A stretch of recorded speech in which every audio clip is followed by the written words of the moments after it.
Soutenez Guérit TV Monde en envoyant vos contributions via Momo au plus 229 01 97 26 26 71 ou sur le compte bancaire numéro 034 880 790 002 ouvert à Atlantique Banque Bénin afin de faire grandir une télévision citoyenne au service de tous.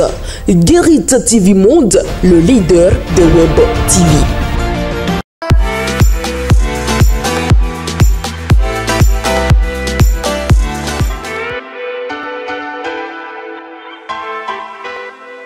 Bien le bonjour à chacun et à tous et merci de nous retrouver une fois de plus dans votre émission matinale Le meilleur réveil sur Guérit TV Monde. Toute l'équipe est en place pour vous livrer le numéro de ce jour. À commencer d'abord par Shamsadine Badarou qui est déjà sur ce plateau pour nous livrer les deux premières rubriques de votre émission, la revue des titres, le bulletin d'information. Les autres rubriques, vous les connaissez déjà si bien, à savoir la météo, le brief culturel, l'interview matinale, la revue de presse et enfin d'émission, la citation du jour. Tout de suite donc, la toute première rubrique avec Shamsadine Badarou. Shamsadine Badarou, bien le bonjour. Bonjour à vous, Latifat Korenou. Alors, la revue des titres, c'est bel et bien avec vous.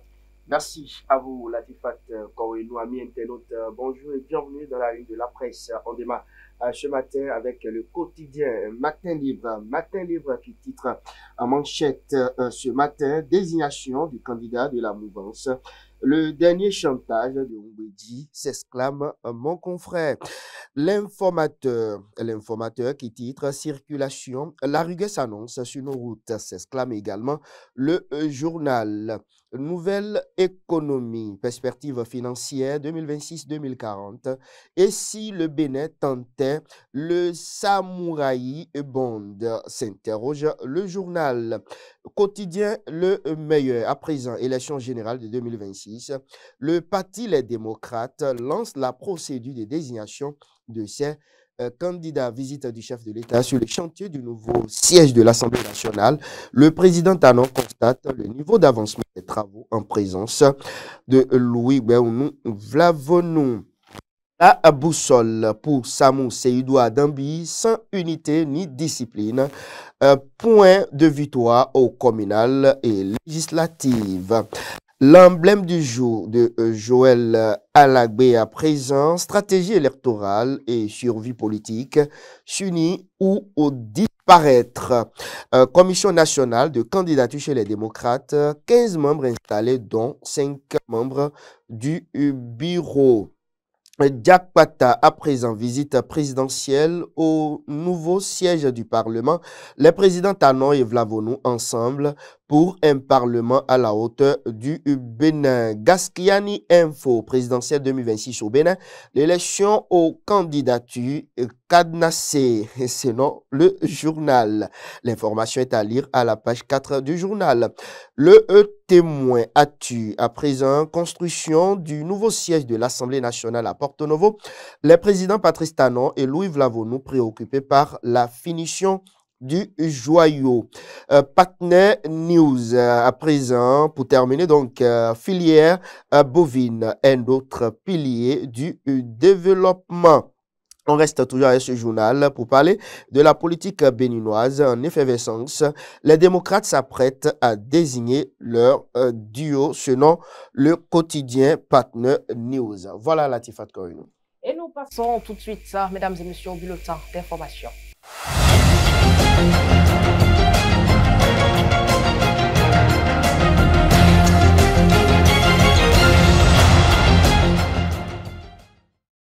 Les membres du gouvernement sous la présidence effective du chef de l'État, Patrice Tanon, se sont réunis en Conseil des ministres mercredi 24 septembre 2025. Hier donc, au cours de ce conclave hebdomadaire, plusieurs décisions importantes ont été prises.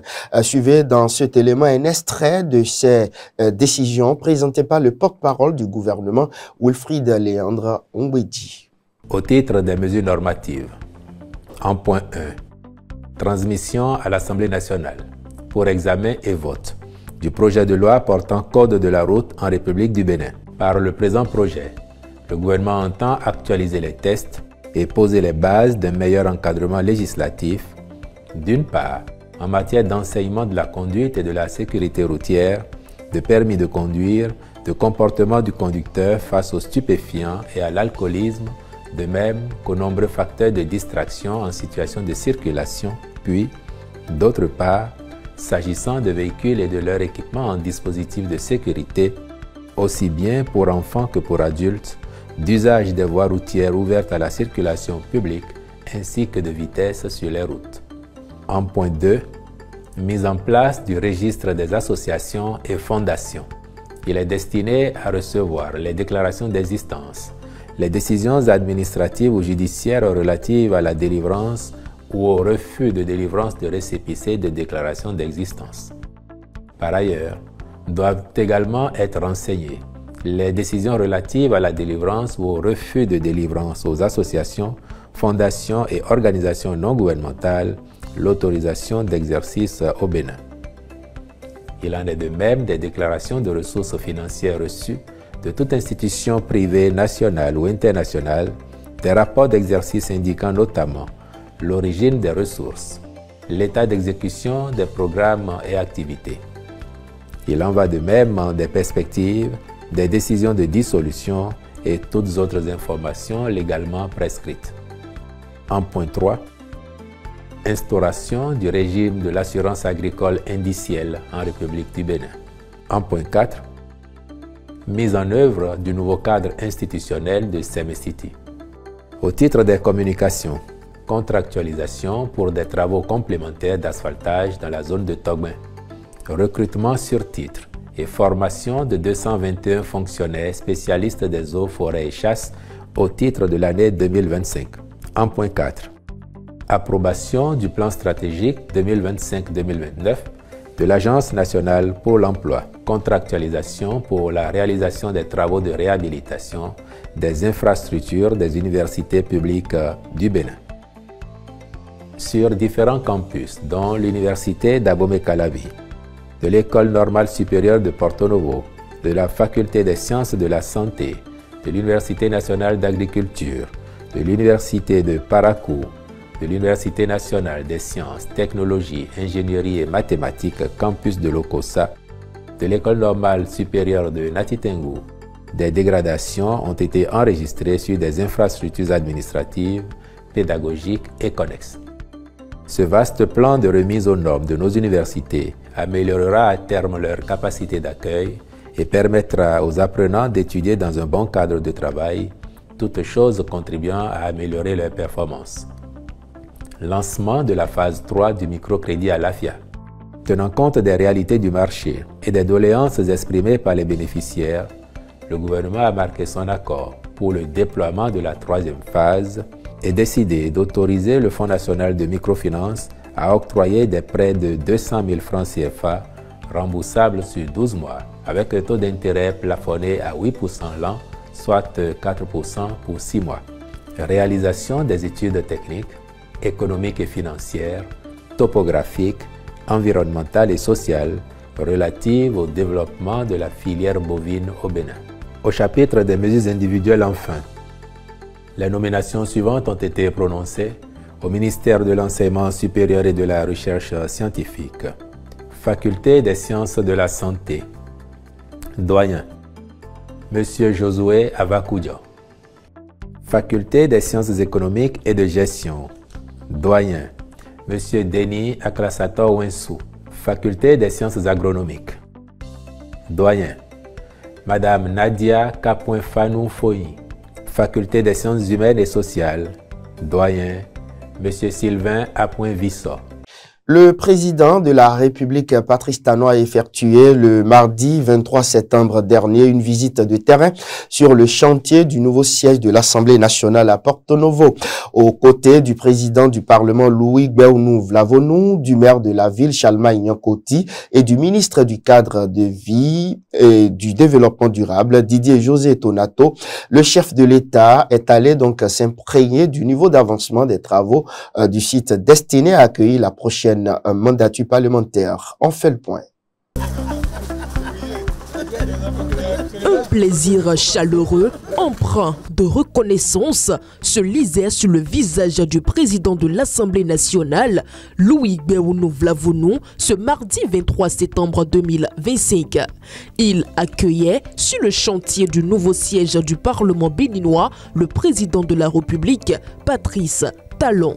Aux côtés du maire de Porto-Novo, Chalbain Nyankoti, et du ministre du Cadre de vie et du Développement durable, Didier José Tonato, le chef de l'État a effectué une visite approfondie du site de l'extérieur à l'intérieur du bâtiment.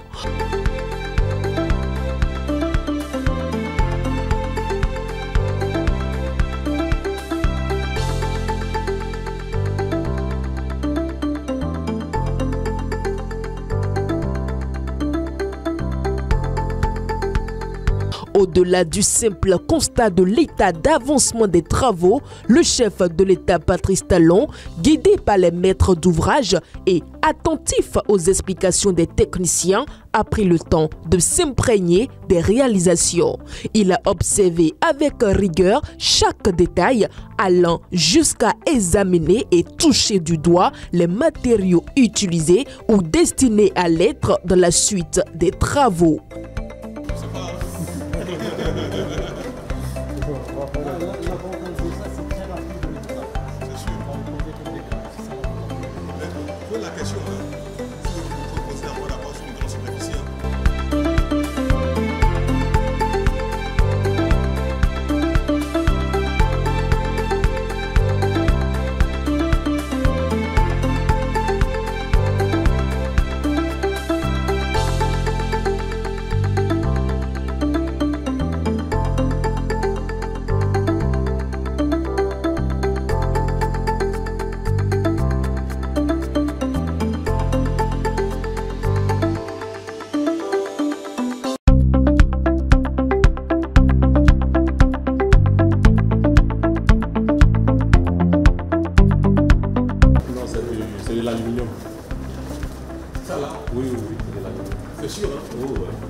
Des questions précises sur la qualité et le choix de ces matériaux ont été posées, témoignant de son exigence et de sa volonté d'offrir aux parlementaires une institution moderne et prestigieuse. Le président de la République a parcouru tous les compartiments du futur siège de l'Assemblée nationale, formulant des suggestions, donnant des orientations et exprimant ses appréciations sur l'ouvrage en cours. Le sourire affiché à son arrivée est resté intact à la fin de la visite, signe de sa satisfaction face à l'évolution du chantier. La livraison de cette infrastructure et sa mise en service dans les délais afin d'accueillir la nouvelle législature dès 2026 constitue une priorité pour le chef de l'État Patrice Talon et pour le président de l'Assemblée nationale, Louis Gbéounou Vlavonou.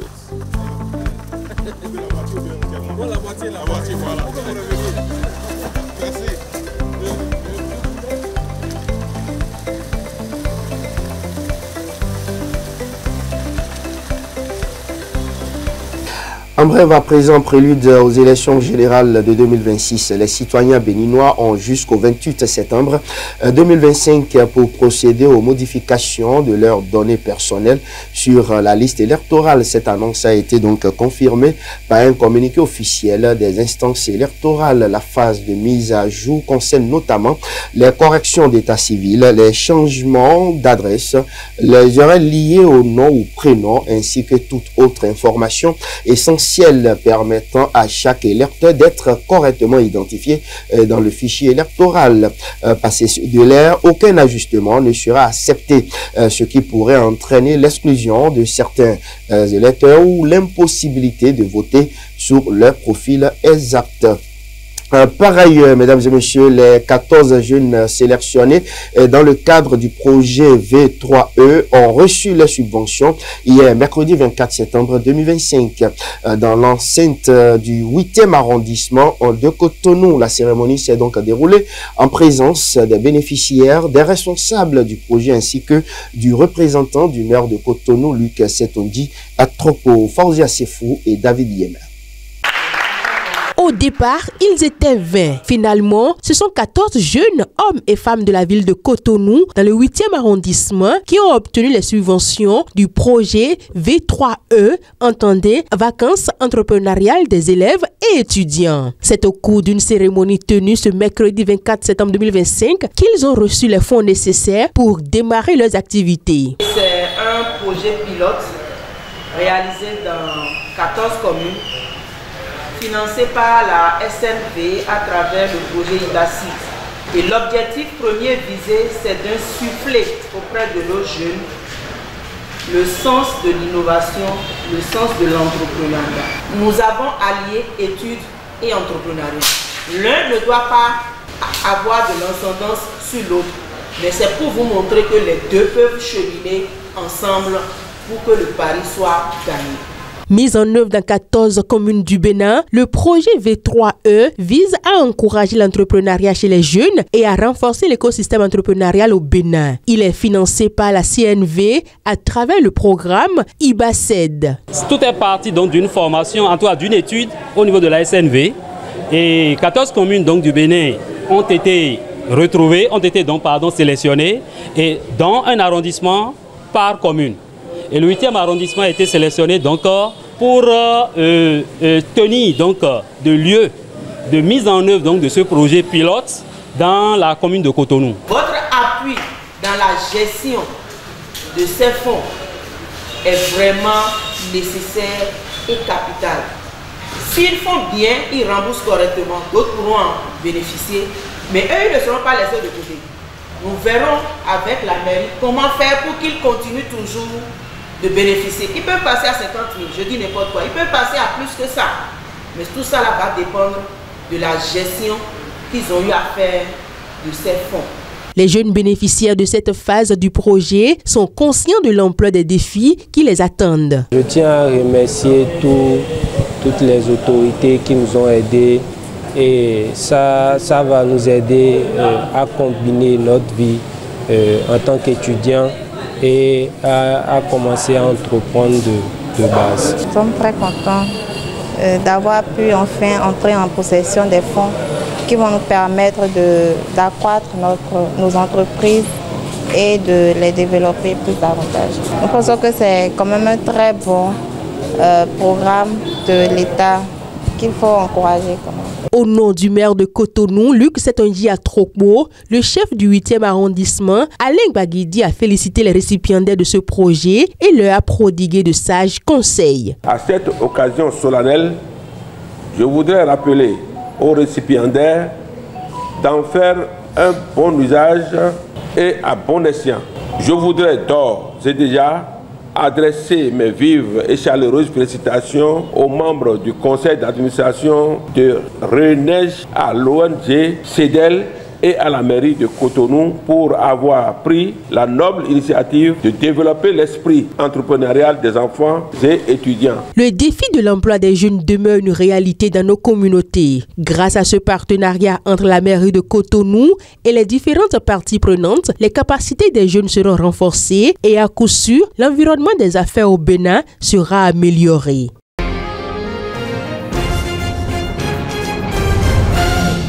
Hors de nos frontières au Cameroun, à 3 jours du début de la campagne électorale pour la présidentielle du 12 octobre prochain, le gouvernement a mis en garde ce mercredi 24 septembre les acteurs politiques, notamment les candidats, contre tout trouble éventuel à l'ordre public. N'est-ce pas, Fauzia Sefou?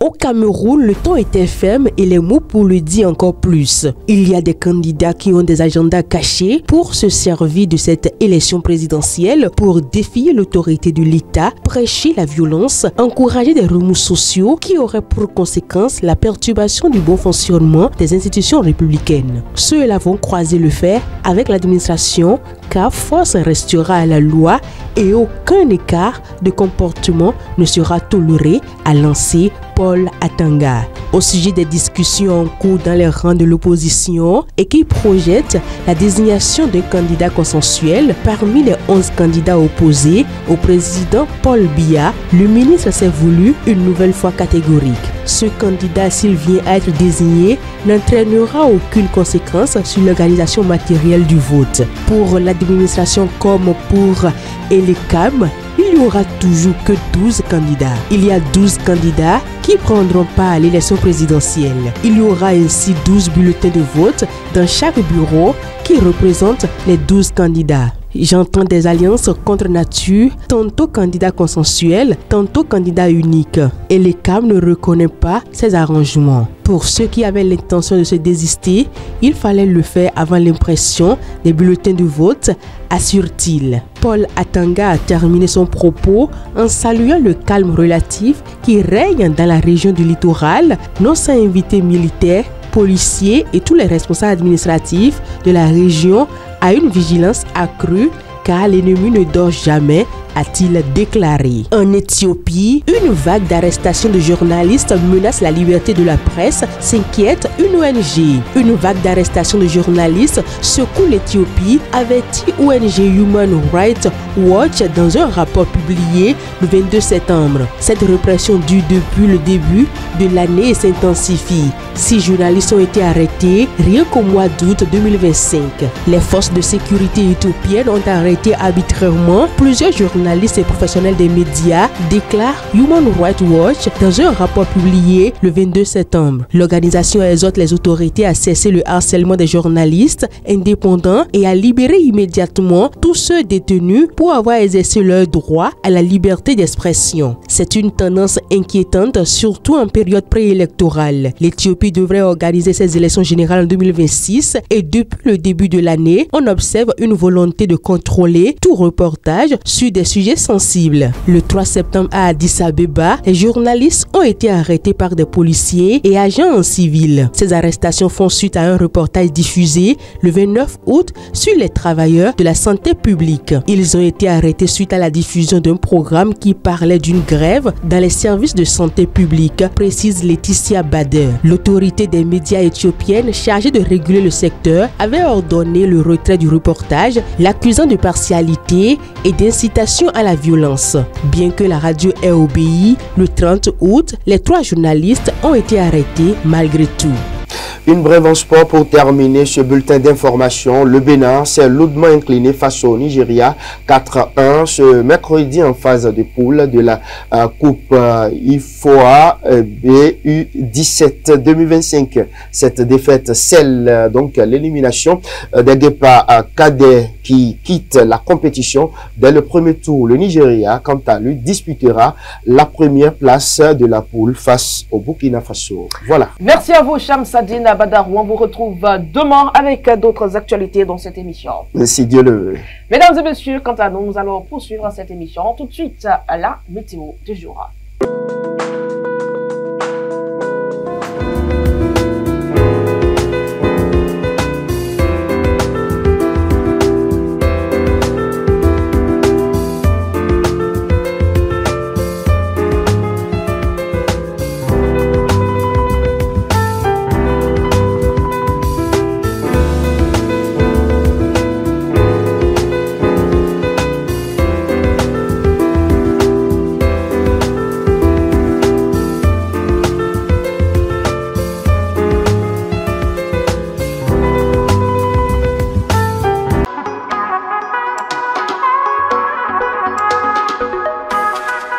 Rendez-vous culturel à prendre avec la danse surnommée Terre de Vie qui aura donc lieu samedi prochain, samedi 27 septembre 2025 au théâtre de Verdure à partir de 20h30. Quand on parle de danse Terre de Vie, il s'agira, on parle dans les plaines, en petit résumé, dans les plaines brûlantes du Nord Bénin, 2 communautés se disputent un trône symbolique, c'est-à-dire la terre. Terre de Vie est une création chorégraphique mêlant danse traditionnelle, urbaine et contemporaine, où des danseurs incarnent le conflit, la douleur et l'espoir entre affrontements, quête de territoire et appel à la cohabitation.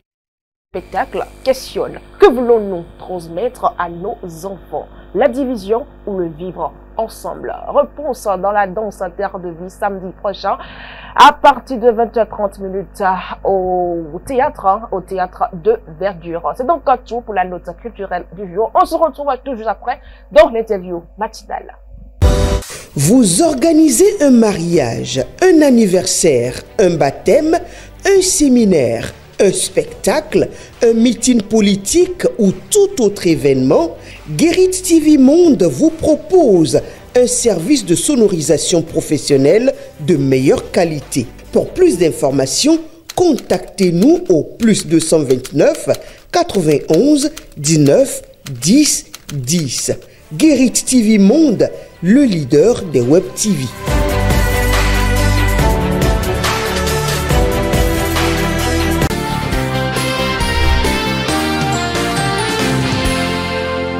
Je voudrais d'abord partir du fait que le nouveau code, en termes de chiffres, on est passé de 26 articles à 33, dont 25 devoirs et 8 droits. Dans ce nouveau code également, il y a un glossaire qui définit désormais les thèmes comme sûreté de l'État, vie privée, détresse émotionnelle, désinformation, malinformation. On a défini tout ça là, si bien que l'acteur des médias, le journaliste aujourd'hui qui veut produire une émission ou produire un article n'a plus trop de soucis à se faire lorsqu'il a le code à portée de main. Et il va savoir quel domaine il veut aborder. Et cette petite définition, mais qui posait de sérieux problèmes, ne vont plus lui constituer d'handicap, de barrage. En termes d'innovation, nous pouvons également dire que le nouveau code a mis un accent particulier sur la gravité de la désinformation, de la mésinformation, de la malinformation, comme je le disais tout à l'heure. Dans le nouveau code, nous avons une partie qui est consacrée aux directives, qui sont en quelque sorte des recommandations que l'ODEM a eu à faire à l'endroit des politiques, des acteurs de la société civile et des acteurs des médias eux-mêmes. Le nouveau code a insisté également sur la confraternité. Là, je fais recours à l'article 17. Nous devons, d'après le nouveau code, se donner désormais la main en tant que journalistes professionnels des médias pour ne pas se laisser aux manipulations des politiques. Le nouveau code a mis un accent particulier sur nos confrères qui se retrouvent en position d'attaché de presse ou de chargé de mission ou de commis. Et quand ils s'y trouvent, nous saluons, nous applaudissons, nous les félicitons, mais ils perdent tout avantage lié à la carte de presse désormais, quand ils sont à cette mission, puisqu'ils ne sont plus véritablement journalistes. Quand ils vont quitter la mission, ils vont retrouver leur maison en bonne et due forme et ils redeviennent journalistes. Le nouveau code a mis le doigt sur un sujet spécial qui a fait de débats houleux, à savoir la question des perdièmes. Le nouveau code demande aujourd'hui que le journaliste ne soit plus instrumentalisé, humilié, avili sur le lieu de reportage. Vous vous souvenez, vous finissez votre reportage, vous devez rejoindre votre rédaction. Vous passez plus de temps à attendre cet argent.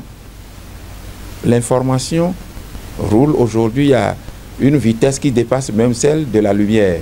Au moment où vous vous attendez, vous vivez cette humiliation.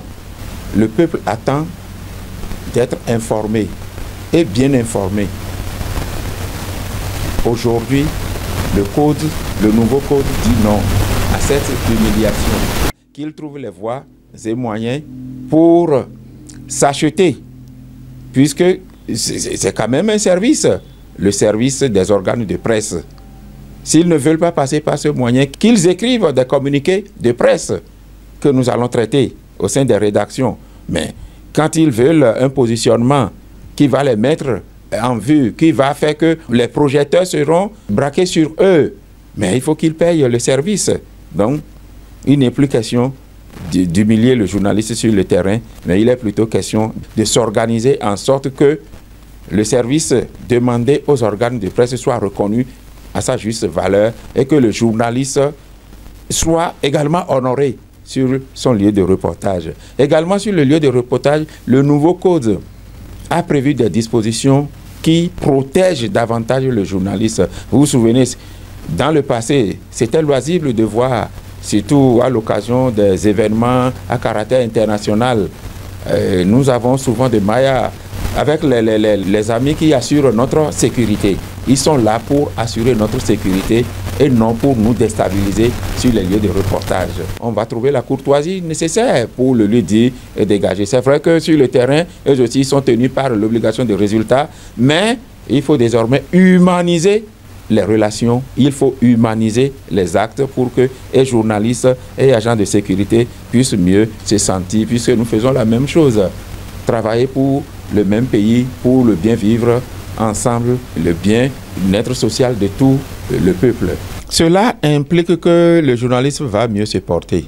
Le journaliste va mieux se porter parce que quand vous prenez les 33 articles dont j'ai parlé tout à l'heure sur toute la ligne, à travers même les devoirs, il y a beaucoup de choses qui protègent le journaliste.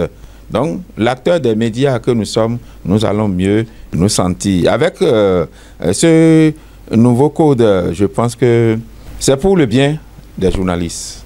Aujourd'hui, sinon, en tant que vice-président de l'ODEM, le constat qui a été fait, la grande partie des plaintes que nous recevons, ce n'est pas parce que les gens ont mal écrit, mais c'est parce que les gens ne maîtrisent pas le code.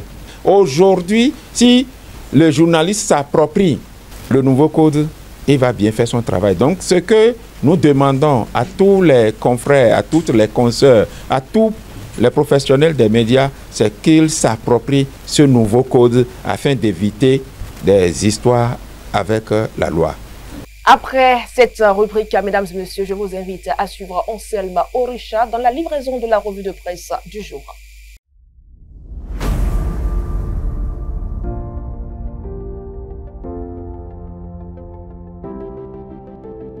Amis de la revue de presse, mesdames, messieurs, bonjour. Les lignes bougent enfin dans la désignation du duo candidat du parti d'opposition Les Démocrates. Le parti dirigé par l'ancien président Boni Yaye a lancé ce mercredi 24 septembre 2025 la procédure de sélection de ses candidats. Il s'agit des candidats aux élections législatives et communales et surtout à la présidentielle. Rapport Matin Libre, Partners News, Quotidien Le Meilleur, L'Emblème du Jour et bien d'autres publications. Deux comités chargés d'étudier les candidatures des militants qui aspirent à se présenter à ces différentes élections ont été mis en place, renseignent les publications. Un comité national composé de 15 membres constitue l'organe principal d'évaluation, souligne Matin Libre. La mission du comité, rapporte le journal, est d'évaluer les dossiers des candidats à l'investiture. Un appel à candidature détaillant les critères d'éligibilité et les modalités de participation sera ainsi publié, souligne le quotidien. À en croire Matin Libre, les entretiens porteront sur leur parcours, leur programme politique et leur stratégie de mobilisation des fonds de campagne. Pour Matin Libre, en communiquant sur ce processus qui marque la dernière ligne droite de la désignation du candidat du parti à la présidentielle de 2026, le parti Les Démocrates opte ainsi pour une désignation consensuelle, car le processus qui vient d'être lancé montre qu'il y a une volonté de transparence et de consensus dans la désignation du duo candidat à la présidentielle de 2026. Yaye respecte ainsi la parole donnée, note mon confrère, mais pourvu que les fruits tiennent la promesse des fleurs, conclut Matin Libre. Parlant de la désignation du candidat à la présidentielle de 2026, Matin Libre, Diakpata et témoin Arthur reviennent ce jeudi sur la sortie médiatique de Maître Adrien Ongbedi depuis Toronto au Canada. Dans un communiqué daté du 19 septembre 2025, rapporte les quotidiens, l'ancien président du Parti du Renouveau démocratique PRD dément toute adhésion anticipée à un candidat pour la présidentielle de 2026. Il affirme attendre d'examiner d'autres profils avant de se décider, tout en conditionnant son choix au respect de certaines valeurs qu'il défend. Pendant que Témoin Actu fait remarquer que Maître Adrien Oumbédi est partagé entre fidélité et prudence stratégique, Matin Libre, quant à lui, relève une contradiction. Le PRD reste membre à part entière de l'Union progressiste Le Renouveau, formation qui a déjà adoubé le candidat désigné par la mouvance présidentielle, souligne le journal. Mieux, aucun cadre du PRD n'a exprimé de contestation ou de réserve à ce sujet. Dès lors, Matin Libre s'interroge, la sortie de Maître Adrien Oumbédi ne relève-t-elle pas d'un chantage politique? Pour le journal, il pourrait s'agir d'une stratégie pour peser dans de futures négociations, une pratique déjà observée par le passé. Cependant, conclut l'apparition, le contexte politique a changé. Le jeune candidat de la mouvance n'a aucun intérêt à céder à de tels marchandages qui, selon Matin Libre, ont longtemps pollué la scène politique béninoise. On parle toujours politique dans la suite de cette revue de presse. D'une sortie à une autre, la boussole met en lumière le retour politique de Samo Seydou à Dambi, vice-président du Bloc républicain, lors de la rentrée politique de sa formation politique dans la 8e circonscription électorale. Pour l'ancien ministre, l'enjeu décisif reste les élections législatives et communales de 2026 qui détermineront aussi bien la configuration du Parlement que celle de la gouvernance locale. Selon le journal, il a appelé ses militants à se préparer à ce marathon électoral en misant sur l'unité, la discipline, l'exemplarité et l'organisation. Dambi a également insisté sur le choix des candidats intègres, compétents et proches des populations, tout en avertissant que sans cohésion interne, aucune victoire durable n'est possible. Pour lui, la mobilisation générale derrière le duo présidentiel et les futurs candidats locaux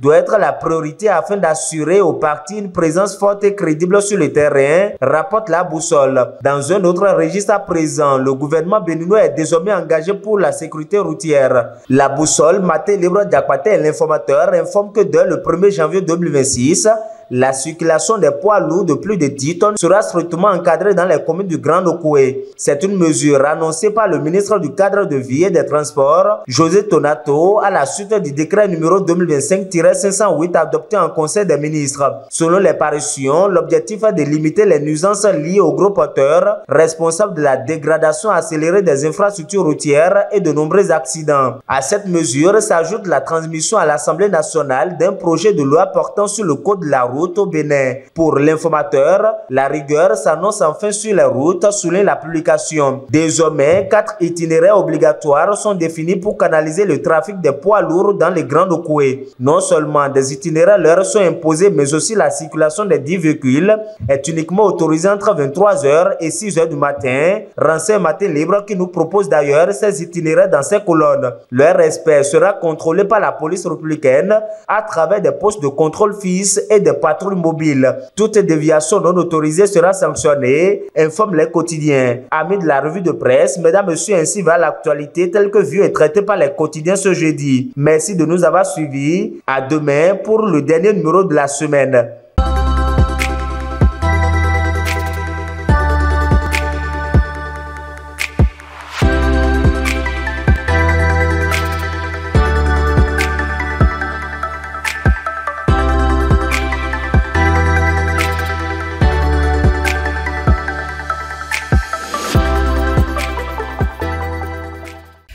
Chers amis internautes, être courageux, c'est choisir de se relever une fois de plus que ces chutes. Merci d'avoir été des nôtres. On se donne rendez-vous demain pour le dernier numéro de votre émission Le Meilleur Réveil. Une émission qui sera également diffusée sur Guérite TV Monde. À très vite.